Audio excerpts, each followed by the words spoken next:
মুসলমানকে আজকে চিনতে পেরেছে? বলেন, আজকে মুসলমান ঈমান হারা হয়ে যাচ্ছে। মুসলমান ঈমান হারা হয়ে যাচ্ছে কেন? এই আজকে কি পুজো আছে একটা ভাই জানেন আপনারা? কি পুজো বলেন? বিশ্বকর্মা পুজো আজকে না? কাল 12 রবিউল আউয়াল ছিল, আজ 13, আর আজকে কি? বিশ্বকর্মা পুজো। তো মুসলমান বিশ্বকর্মা পুজো মানায় কি মানায় না ভাই? কি ভাই বলেন? আরে বিশ্বকর্মাতে গাড়ি ধুয়ে ফুল দিয়ে সাজায় কি সাজায় না? আপনারা দেখেন না কি? আমার ভাই বলেন, মুসলমান যার ঘরে বাইক আছে সে আজকে বাইকটাকে সুন্দর করে ধুয়ে তাকে ফুলের মালা চড়ালো। যার 4 চাকা গাড়ি আছে সে গাড়িগুলোকে সুন্দর করে ধুয়ে ফুলের মালা চড়ালো। যার লোহার দোকান আছে সেই যন্ত্রপাতিগুলোকে ধুয়ে ফুলের মালা দিয়ে রাখলো। বলেন, মুসলমান বিশ্বকর্মা পুজো পালন করলো কি করলো না? কি ভাই বলেন? আপনি কোন হাদিস আর কোন কোরআনে পেয়েছেন বলেন যে বিশ্বকর্মা পুজোর দিনে আপনাকে গাড়ি ধুতে হবে, আপনাকে মালা চড়াতে হবে? কোথায় পেয়েছেন বলেন, দেখাতে পারবেন? কি ভাই বলেন, আজ আমাদের ঈমান শেষ। কোন মুসলমান যদি জেনে শুনে এই কাজ করে সে কি হবে? ঈমান হারা হয়ে যাবে। আজকাল তো দেখতে পাচ্ছি যে মৌলানা সাহেবরা দোকানে বিশ্বকর্মা পুজোতে যেয়ে পড়ছে। মুসলমানের দোকান বলে, হুজুর তাহলে আজকে আমার দোকানে একটু কোরআন পড়ে দিতে হবে। তো ইমাম সাহেব যে কি কোরআন পড়ছে, তাহলে মুসলমানরা কোরআন পড়ছে, হিন্দুরা মন্ত্র পড়ছে। বিশ্বকর্মা পুজোতে হিন্দু যারা পুরোহিত রয়েছে তারা দোকানে যে মন্ত্র পড়ছে, আর মুসলমানদের ইমাম সাহেব মৌলানা দোকানে যে কোরআন পড়ছে। দুটো এক হলো কি হলো না ভাই বলেন? এখন হিন্দু সে যে পড়ছে জয়ন্ত মঙ্গলা কালী ভদ্র কালী কাপালিনী, আর মুসলমান আলেমটা যে দোকানে পড়ছে বিসমিল্লাহির রহমানির রহিম আলহামদুলিল্লাহি রাব্বিল আলামিন আর রহমানির রহিম। তাহলে দুটো এক হলো না ভাই? কি ভাই বলেন? আজকাল জানেন তো ইমাম সাহেবরা সত্যি কথা বলেন। কেন? যদি সত্যি কথা বলা হয় তাহলে ইমাম সাহেবের চাকরি থাকবে না। কি ভাই বলেন? ওই জন্য ইমাম সাহেবকে দাওয়াত করেছে, ও আমরা বসে বসে দোকানে কোরআন শরীফ পড়ে আর 500 টাকা পকেটে গুজে নিয়ে চলে আসছে। এরকম ইমাম আছে না নাই? আম সাধারণ মানুষ তারা জানে না। ইমাম সাহেবদের দায়িত্ব হলো তাকে বোঝানো, তাকে বলা।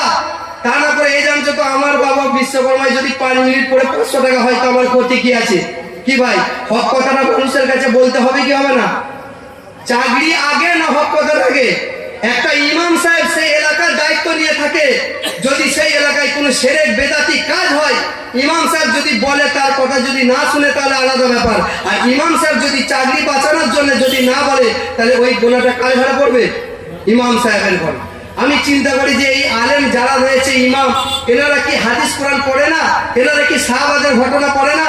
আমার বন্ধু, আমার ভাই, আমাদেরকে বলি হযরত নবী মুসা আলাইহিস সালাতু ওয়াস সালাম যখন ফেরাউন নিজেকে বলল আনা রব্বুকুমুল আলা, আমি সবচেয়ে বড়, খোদা আমার উপর আর কোনো খোদা নাই। আমার বন্ধু মুসা নবী আল্লাহ রাব্বুল আলামিন মুসাকে বলছে, ও নবী মুসা তুমি যাও আর ফেরাউনের কাছে তুমি যে দাওয়াত পৌঁছে দাও।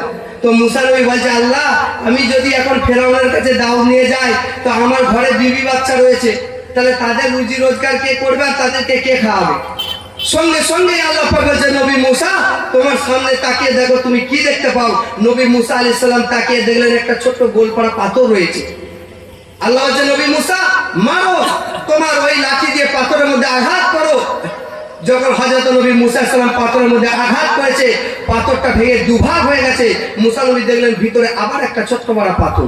তাহলে পাথরের ভিতরে পাথর। হযরত মুসা আলাইহিস সালাম বলছে, আল্লাহ এত দেখছি পাথরের ভিতরে পাথর। আল্লাহ বলছে আবার আঘাত করো। আবার আঘাত করলো, পাথরটা ভেঙে খালি হয়ে গেল। দেখছে ভিতরে আবার একটা ছোট্ট পাথর। আল্লাহ বলছে আবার আঘাত করো। আবার আঘাত করলো, পাথরটা ভেঙে খালি হয়ে গেল। তিনটে পাথরের ভিতরে নবী মুসা আলাইহিস সালাম নজর করে দেখলেন যে একটা ছোট্ট ঘাস ফড়িং রয়েছে, আর ওই ঘাস ফড়িংটা রুজির জন্য আমার আল্লাহ পাক 4টি ঘাস রেখে দিয়েছে। বলুন সুবহানাল্লাহ। আমার মুসলমান ভাই, আমার বন্ধু, আল্লাহ রাব্বুল আলামিনকে নবী মুসা আলাইহিস সালাম ডেকে বললেন, আল্লাহ 3টে পাথর ভাঙলাম, কিন্তু পাথরের ভিতরে একটা ছোট্ট ফড়িং আর ঘাস, আমি তো কিছু বুঝতে পারলাম না, কি ব্যাখ্যাটা কি?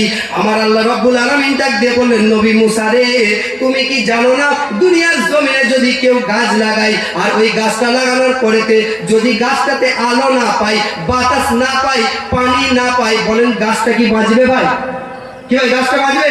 তাহলে গাছ লাগালে গাছটাকে বাঁচার জন্য আলো দরকার রয়েছে, গাছটাকে বাঁচার জন্য বাতাস দরকার রয়েছে, গাছটাকে বাঁচার জন্য পানিরও দরকার রয়েছে। কিন্তু আবার আল্লাহ পাক বলছেন নবী মুসা, ওই যে পাথরের ভিতরে একটা ছোট্ট ঘাস ফড়িং রয়েছে, এটা দুনিয়ার কোনো মানুষ জানে না, দুনিয়ার কোনো বৈজ্ঞানিক এর খবর রাখে না, কিন্তু আমি আল্লাহ এর খবরটা জানি। তাই ফড়িংটা যাতে মারা না যায়, ওর জন্য 3টে পাথরের ভিতরে, যেখানে বাতাস পৌঁছায় না, যেখানে আলো পৌঁছায় না, যেখানে পানি পৌঁছায় না, এরপরে ওর রুজির ব্যবস্থা আমি আল্লাহ করেছি। জোরে বলুন সুবহানাল্লাহ। তাহলে মসজিদে যারা ইমাম রয়েছে, আলেমরা রয়েছে, তারা কি এই ঘটনাটা করে না ভাই? বলেন। তাহলে রুজির মালিক কে? আল্লাহ। আল্লাহ যদি রুজির মালিক হবে, তাহলে আমার হক কথা বলতে দোষটা কোথায়? আজকে আমি ইমাম সাহেব রয়েছে, আমি খাবো গ্রামের মানুষের ওসিলায়, মসজিদের ওসিলায়, আর কাল ইমামতি চলে যাবে, আমি খাবো কাজের ওসিলায়। কি ভাই বলেন? হক কথা বলার দরকার আছে না নাই?